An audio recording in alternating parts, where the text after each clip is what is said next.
అందరికీ నమస్తే అండి. Welcome to India food kitchen. తోటకూరతో ఎన్నో హెల్త్ బెనిఫిట్స్ ఉన్నా కానీ ఒకసారి తినాలంటే మళ్ళీ ఆలోచిస్తామండి. ఎందుకంటే తోటకూరకున్న ఒక మైల్డ్ ఫ్లేవర్ అలాంటిది. కానీ ఇలా ఒక్కసారి మీరు తోటకూర పులావ్ని కనుక ట్రై చేశారనుకోండి, మళ్ళీ ఇదే చేసుకోవాలనిపిస్తుంది. ఈ సింపుల్ రెసిపీ 10 నిమిషాల్లో కంప్లీట్ అయిపోతుంది. దీనికోసం ముందుగా బియ్యాన్ని శుభ్రంగా కడిగి నానబెట్టుకోవాలి. నేనైతే ఇక్కడ సోనా మసూరి బియ్యాన్ని తీసుకుంటున్నాను. మీరు బాస్మతి రైస్ కూడా వాడచ్చు.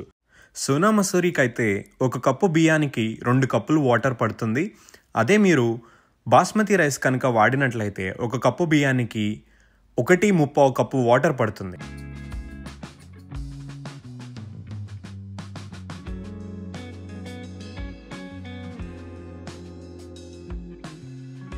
ఇప్పుడు తోటకూరని శుభ్రంగా కడిగి దాన్ని సన్నగా ముక్కలుగా కట్ చేసుకోవాలి. మినిమం 1 కప్పు తోటకూర వచ్చేలాగా మీరు ప్రిపేర్ చేసుకోండి.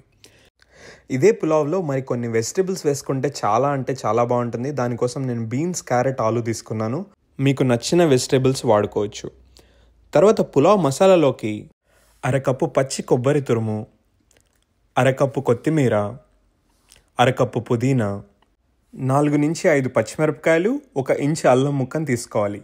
ఈ పచ్చిమిరపకాయల కారమే మనకి పులావ్ మొత్తం సరిపోవాలి. సో మీరు కొంచెం కారం ఎక్కువ తినేటట్టయితే 1-2 పచ్చిమిరపకాయలు ఎక్స్ట్రా యాడ్ చేసుకోవచ్చు. ఇప్పుడు వీటన్నిటిని ఒక చిన్న మిక్సీ జార్లోకి తీసుకొని కొద్దిగా వాటర్ యాడ్ చేసుకొని మెత్తగా గ్రైండ్ చేసుకోవాలి.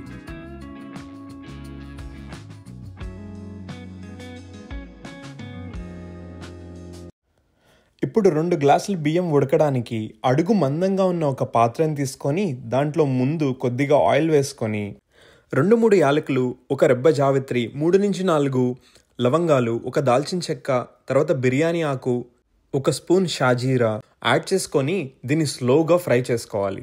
నేను అల్లం వెల్లుల్లి పేస్ట్ వాడట్లేదు, కానీ మీరు వాడాలనుకుంటే ఈ మసాలా దినుసులు బాగా వేగిన తర్వాత అల్లం వెల్లుల్లి పేస్ట్ వేసుకొని దాన్ని కూడా బాగా ఫ్రై చేసుకోవాలి.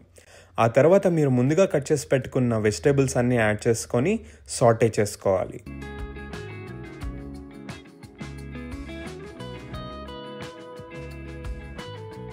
వెజిటేబుల్స్ అన్నీ ఒక 20% కుక్ అయిన తర్వాత మీరు ఇందాక ప్రిపేర్ చేసుకున్న మసాలా పేస్ట్ని కూడా యాడ్ చేసుకొని మొత్తం బాగా కలుపుకోవాలి.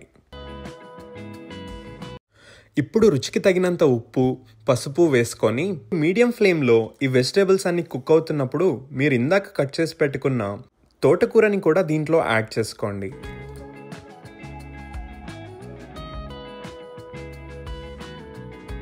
ఒక 10 సెకండ్లు సాటే చేసిన తర్వాత ఈ పాత్రకి మూత పెట్టి ఒక 5 నిమిషాలు సిమ్లో ఉడికించండి. అప్పుడు తోటకూర మొత్తం బాగా ఉడికిపోతుంది. వెజిటేబుల్స్ ఒక 20-30% ఉడికి ఉంటాయి. ఇప్పుడు నేను వీడియో స్టార్టింగ్లో చెప్పిన కొలతల ప్రకారం 1.5 కప్పు రైస్కి 3 కప్పులు వాటర్ యాడ్ చేస్తున్నాను.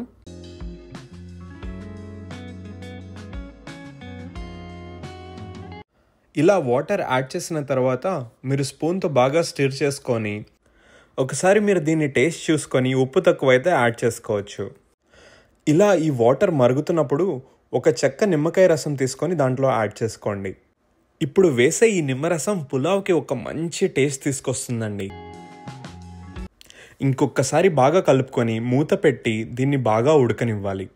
ఈ నీళ్లు మసాలాతో బాగా మరిగి తెరులుతున్నప్పుడు మీరు ముందుగా నానబెట్టుకున్న రైస్ని చుక్క వాటర్ కూడా లేకుండా వడగట్టుకొని తర్వాత దీంట్లో యాడ్ చేసుకోండి.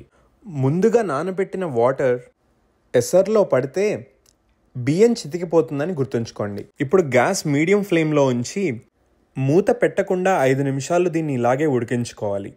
తరువాత స్పూన్తో బియ్యం విరిగిపోకుండా నెమ్మదిగా ఒకసారి కలుపుకొని మూత పెట్టుకొని ఇంకొక 5 నిమిషాల పాటు సిమ్లో దీన్ని ఉడకనివ్వాలి. కేవలం దీన్ని సిమ్లోనే ఉడికించాలి. ఏమాత్రం ఫ్లేమ్ ఎక్కువ పెట్టుకున్నా అన్నం అడుగు అంటిపోయే అవకాశం ఉంది. స్టవ్ ఆపేసిన తర్వాత కూడా ఇంకొక 5 నిమిషాలు దీన్ని ఎటు కదపకుండా ఉంచితే పొడిలాడే తోటకూర పులావ్ రెడీ అండి. మీరు కూడా తప్పనిసరిగా ట్రై చేసి వీడియో నచ్చితే కామెంట్ చేయండి మరియు ఛానల్ని సబ్స్క్రైబ్ చేయండి.